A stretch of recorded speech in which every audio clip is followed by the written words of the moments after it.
فاذكروني أذكركم واشكروا لي ولا تكفرون يا أيها الذين آمنوا استعينوا بالصبر والصلاة إن الله مع الصابرين. Di akhirat orang-orang yang zalim itu terkena azab. Allah berfirman dalam surah Saba ayat yang ke-40, naqulu lilladzina zalamu dzuqu adzaban nari allati kuntum biha tukadzibun. Kami berkata kepada orang-orang yang zalim nanti di akhirat, rasakan oleh kalian azab neraka yang dahulu kalian dustakan.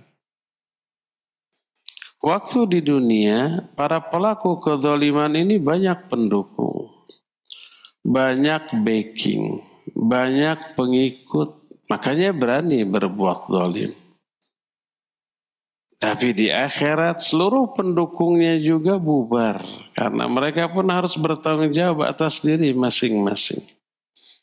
Maka pelaku kezaliman di akhirat tak ada backing, tak ada kawan, tak ada sahabat, tak ada yang mendukung, tak ada juga yang menjadi pengikutnya. Sebagaimana Al-Quran surah Ghafir ayat 18, ma lidh-dhalimina min hamimin wala syafi'in yuta'. Bagi orang yang zalim tidak akan memiliki lagi kawan setia, tidak akan memiliki lagi pemberi syafaat yang syafaatnya diterima, tidak ada backing, tidak ada pendukung. Semua orang bertanggung jawab sendiri-sendiri di akhirat. Dan dijamin yang zalim seperti itu nggak akan pernah bahagia. Karena di dunianya juga dia tidak pernah membahagiakan orang lain, menyengsarakan. Al-jaza'u min jinsil amal. Makanya dalam surah Al-An'am 21 Allah menyatakan innahu la yuflihu dhalimun. Sesungguhnya tidak akan pernah berbahagia orang-orang yang zalim. Di dunia, apalagi di alam kubur, terlebih lagi di akhirat. Dan banyak lagi ayat-ayat lain yang menjelaskan sangat buruknya kezaliman. Adapun sunnah Nabi SAW lebih banyak lagi.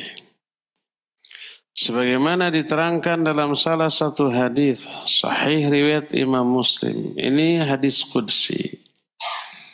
Nabi SAW bersabda, qala Allah tabaraka wa ta'ala, ya ibadi inni haramtu dhulma ala nafsi wa ja'altuhu bainakum muharraman fala tadzalamu. Allah berfirman, hai hamba-hambaku, aku telah mengharamkan atas diriku untuk berbuat kezaliman. Allah mengharamkan berbuat zalim atas dirinya kepada makhluknya enggak. Dan aku jadikan kezaliman ini sebagai sesuatu yang haram di antara kalian. Maka jangan kalian saling menzalimi.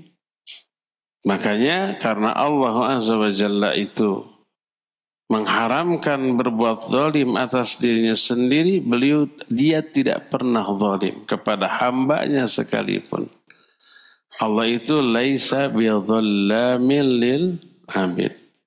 Tidak pernah berbuat zalim kepada hamba-hambanya. Dalam hadis lain riwayat juga Imam Muslim dalam kitab Sahih berkata Nabi SAW, ittaqudz zulma fa inna zulma zulumatun yaumal qiyamah. Bertakwalah engkau dari kezaliman. Di awal daurah ini kita sudah menjelaskan makna takwa. Takwa berasal dari kata waqa, yaqi, wiqayatan.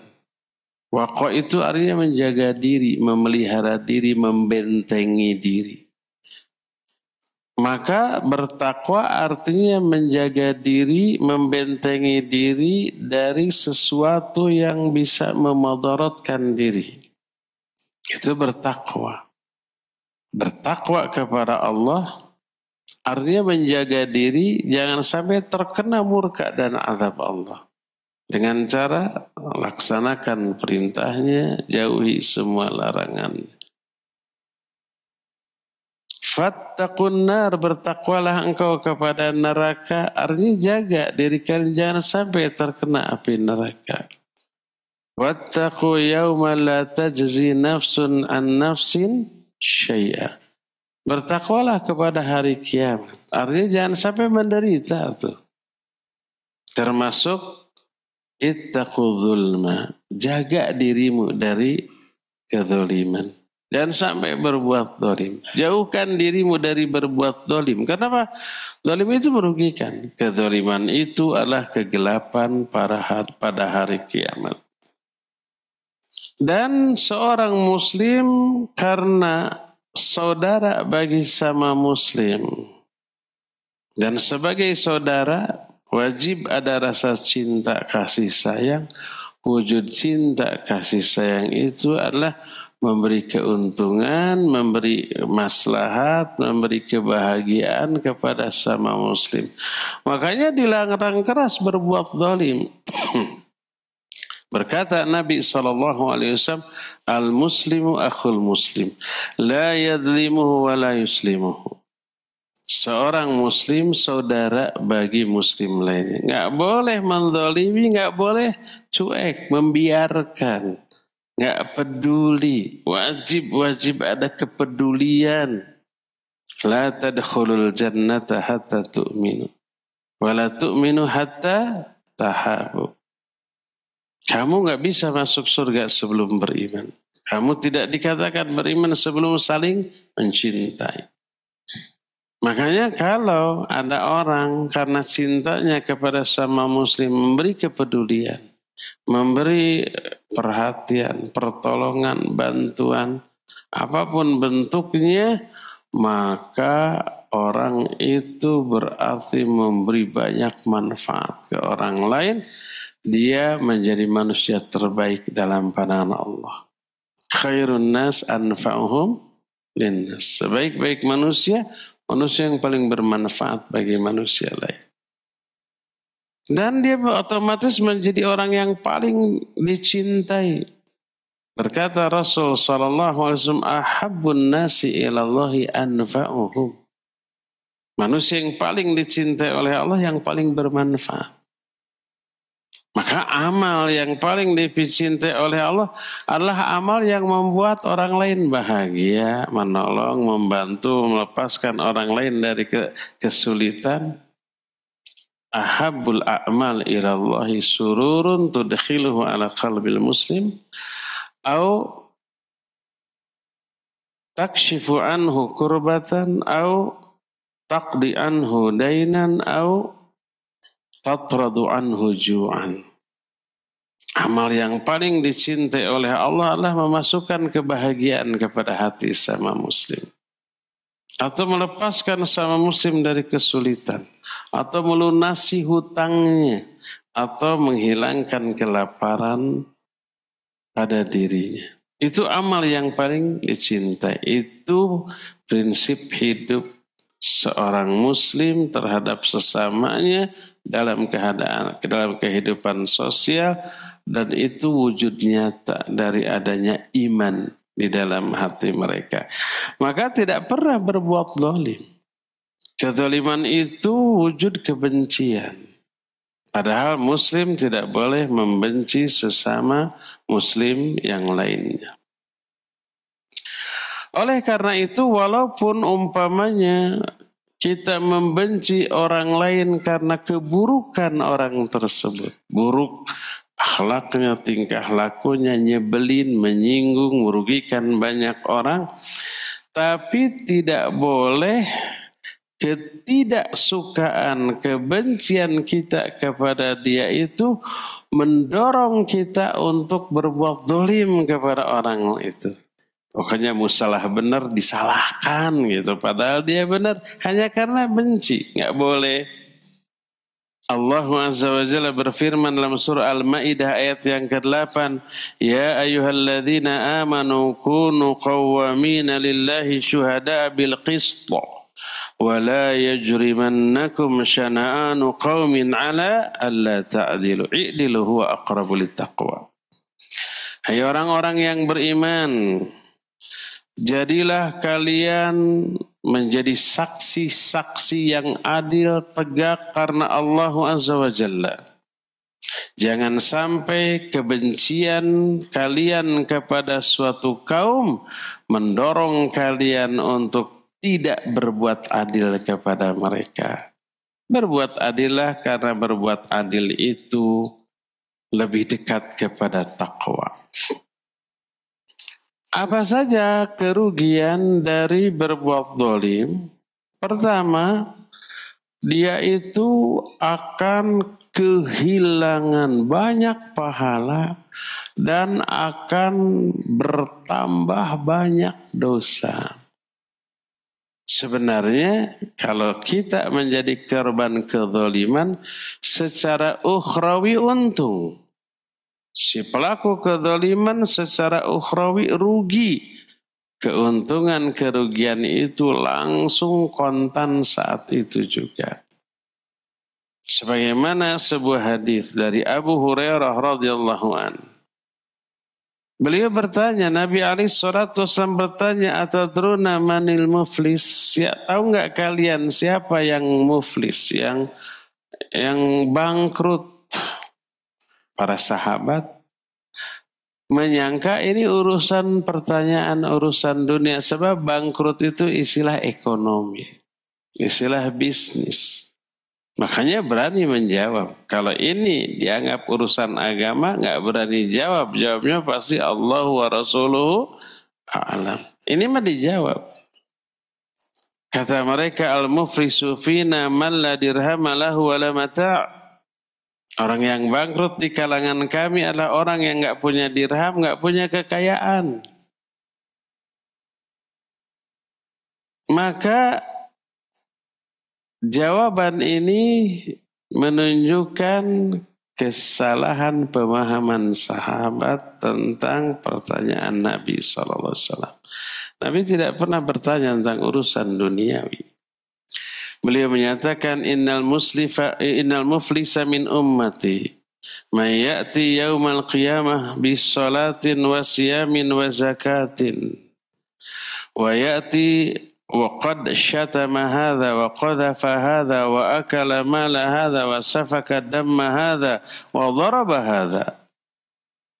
Orang yang bangkrut di kalangan umatku ini ya, umat Islam adalah orang yang nanti datang pada hari kiamat dengan membawa pahala sholat, pahala saum, pahala zakat, pahala semua kebaikan, pahala ngaji, pahala i'tikaf.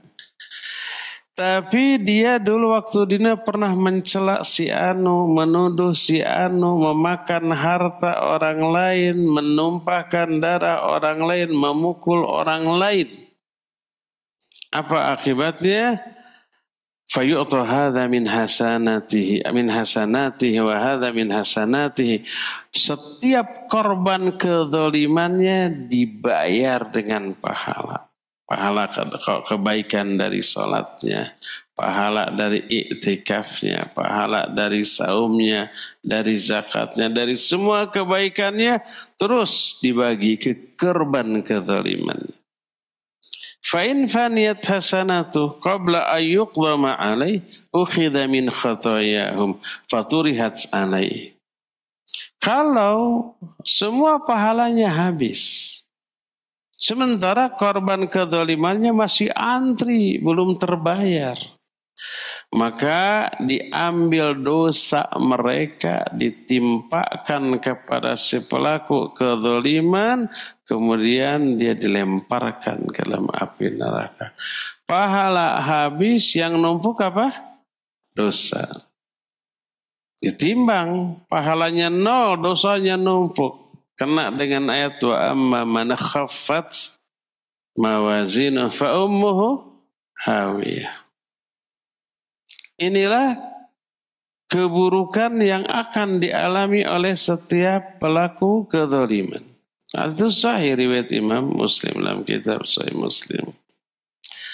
Makanya beliau wanti-wanti dalam salah satu hadis riwayat Imam Bukhari. Beliau menyatakan man kanat lahu madlamah li akhihi min irdihi aw syai'in falyatahallalhu minhu al-yawm qabla an la yakuna dinar wala dirham in kana lahu amalun salih ukhidha minhu biqadri madlamatihi wa in lam takun lahu hasanah ukhidha min sayyiati sahibihi fahumila alaihi. Siapa orang yang memiliki kezaliman kepada saudaranya, baik kehormatannya atau yang lainnya. Kehormatannya contohnya umpamanya dihina, dicaci, dimaki, digibahi, dibuli, pokoknya dihinakan. Atau tentang hartanya, dicuri, ditipu atau yang sejenisnya.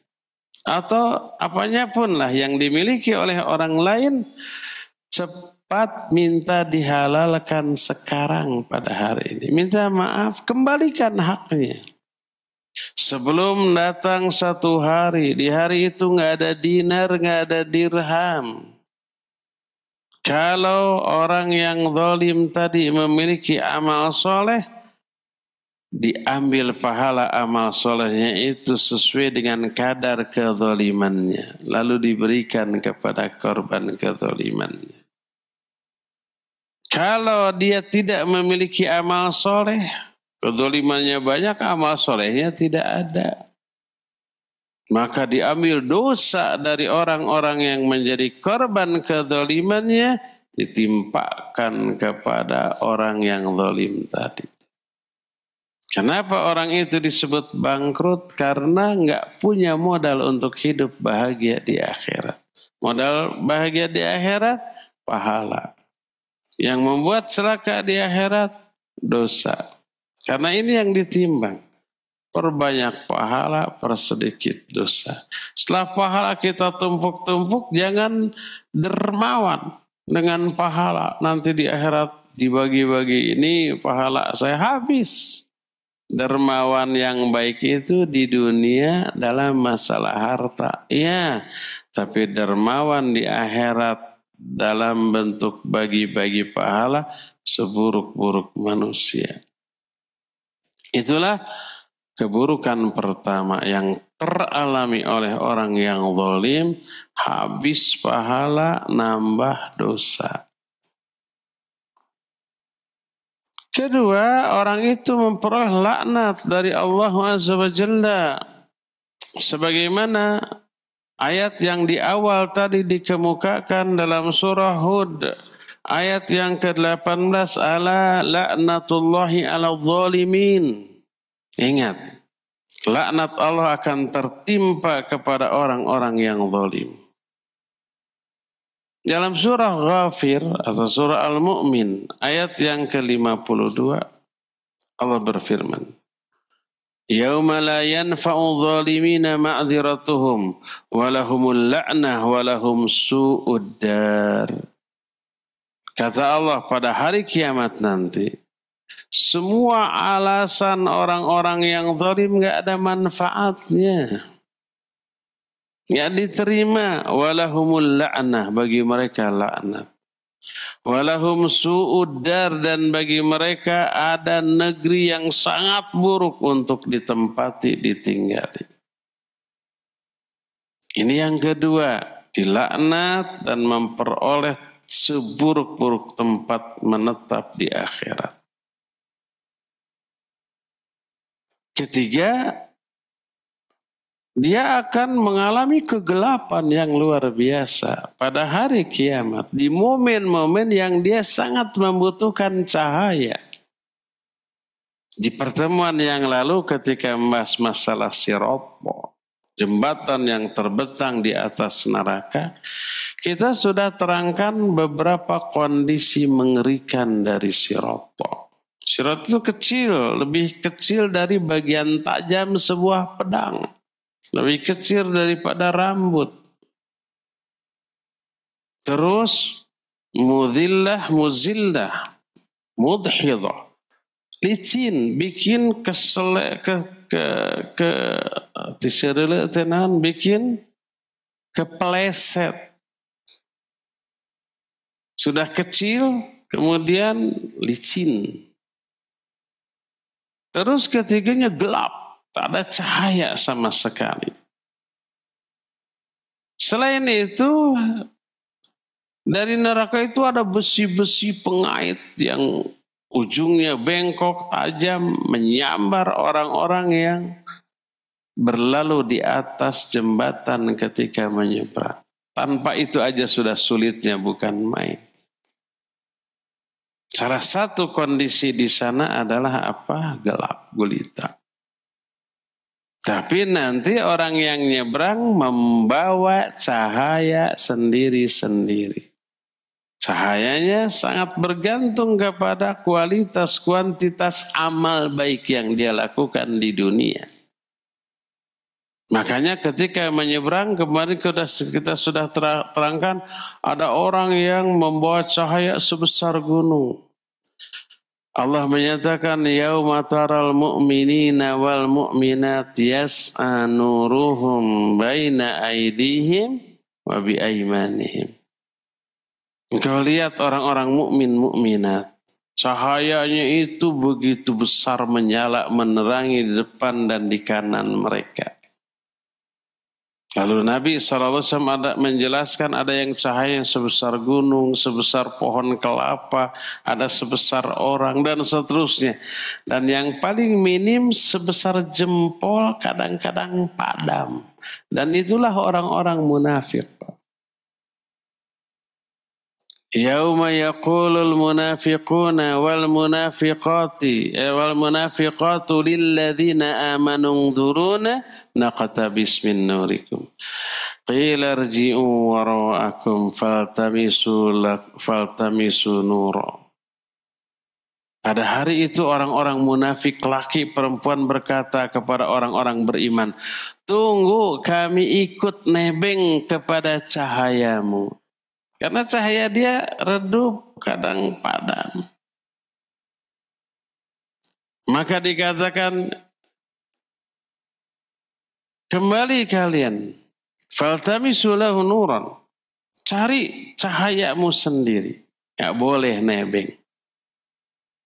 Makanya orang munafik itu, karena sebesar jempol kadang-kadang reparem gitu ya, gelap. Karena kezaliman yang mereka lakukan selama di dunia. Kata Rasul sallallahu alaihi wasallam, "Adz-dzulmu dzulumatun yaumal qiyamah." Terlihat oleh orang mukmin. Orang mukmin takut cahayanya juga akan apa?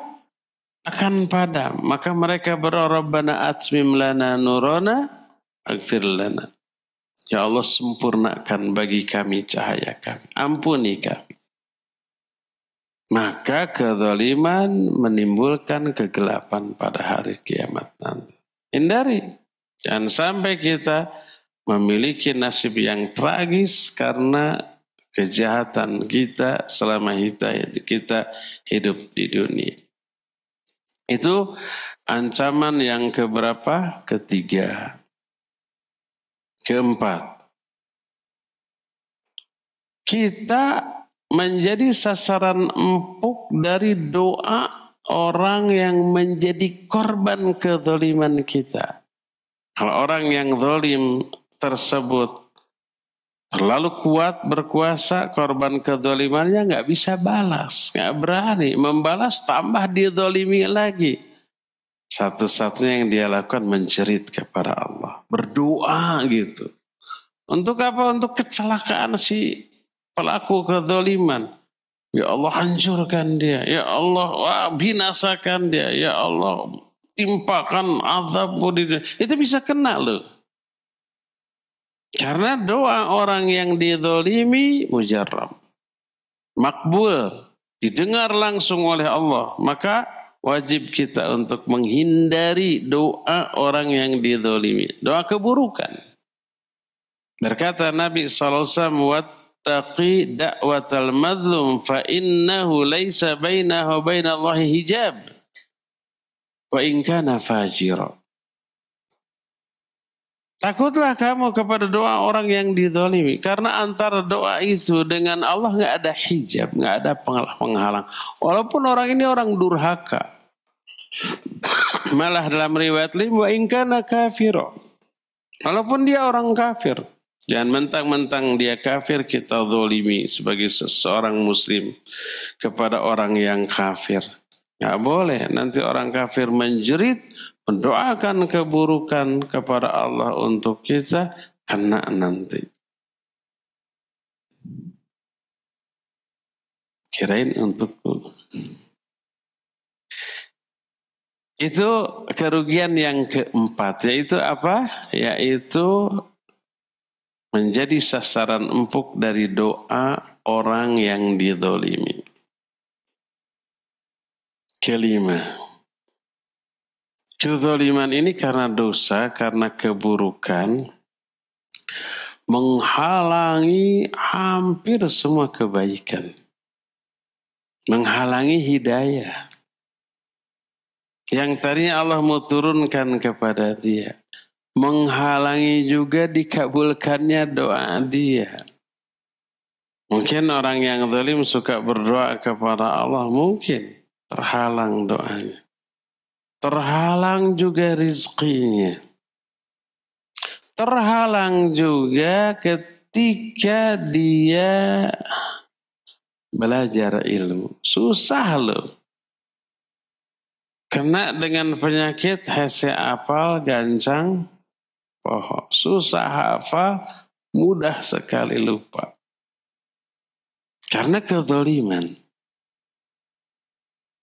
Allah berfirman di dalam Al-Quran surah Al-Ma'idah 51, Innallaha la yahdil qawma zalimin. Allah tidak akan memberikan hidayah kepada orang-orang yang zalim. Dijauhkan tuh dari hidayah. Terhalang dia dari memperoleh hidayah. Makanya orang yang zalim selalu berat dalam melakukan ibadah, amal soleh, kebaikan. Sebaliknya semangat dalam bermaksiat.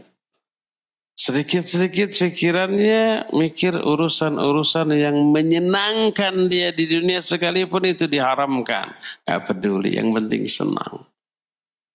Kenapa bisa begitu? Pengaruh dari kezalimannya.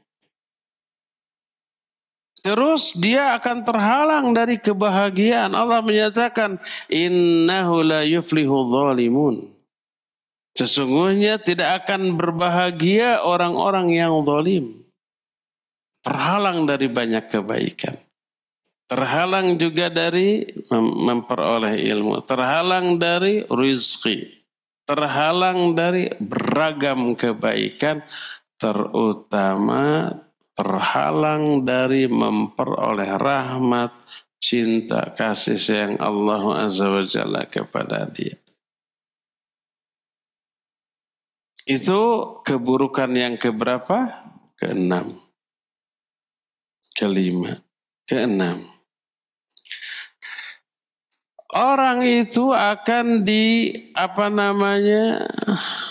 diazab di dunia juga sebelum diazab di akhirat. Ini kezaliman nih.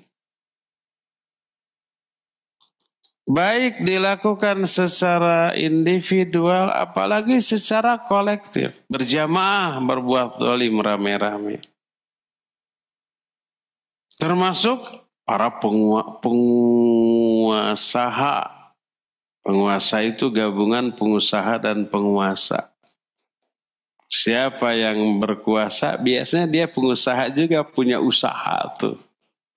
Karena merasa nggak akan selamanya berkuasa, harus ada backup yang menjadi sumber penghasilannya berupa usaha setelah tidak berkuasa. Terus yang sudah punya usaha berupaya memperkuat usahanya dengan kekuasaan. Akhirnya dia nyaleg.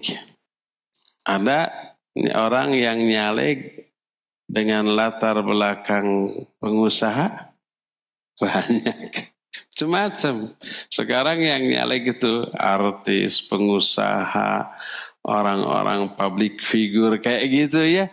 Ada ustadz yang masuk nyalek ada juga tuh. Naon kadinya. Lalu setelah itu mereka berbuat zalim.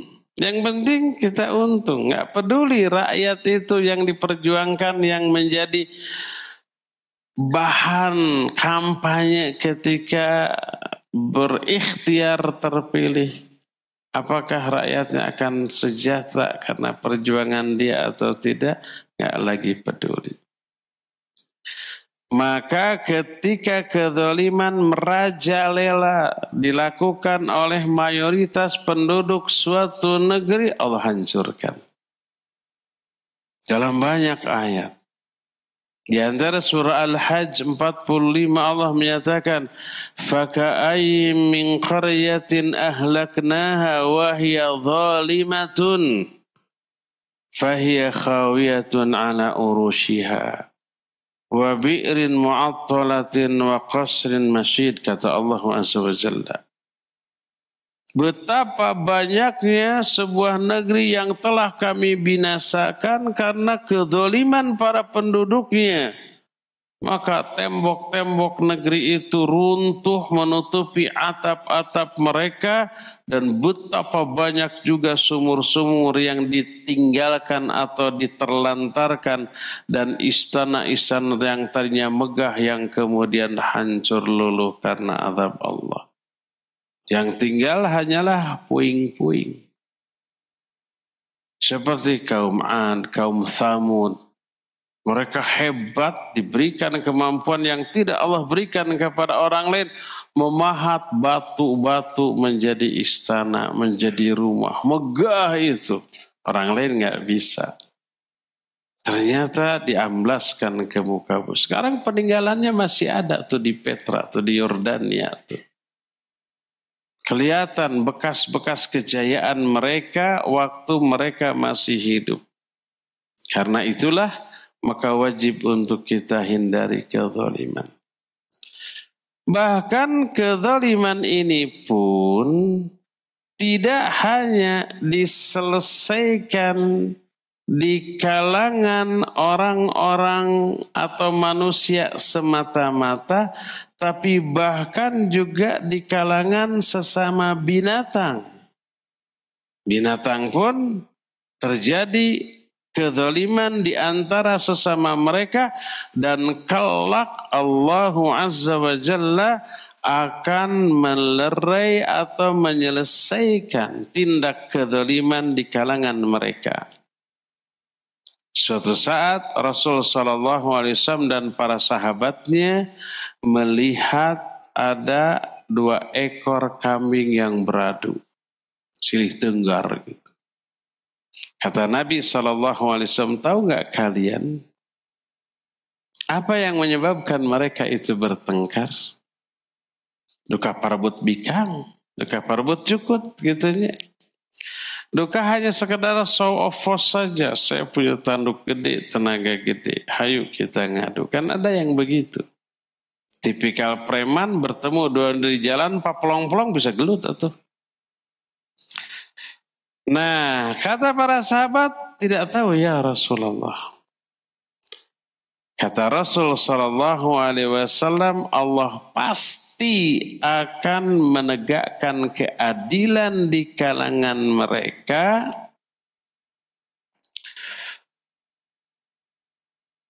sehingga seluruh keadilan itu seluruh hak kembali kepada pemiliknya masing-masing. Sehingga nanti kambing yang tidak bertanduk menuntut balas kepada kambing yang bertanduk, yang ketika di dunia mentang-mentang ada tanduknya jeger deh ditenggar etasi yang tidak bertanduk. Nggak bisa melawan. Melawan ya tambah babak belur dia. Nanti akan menuntut pada hari kiamat.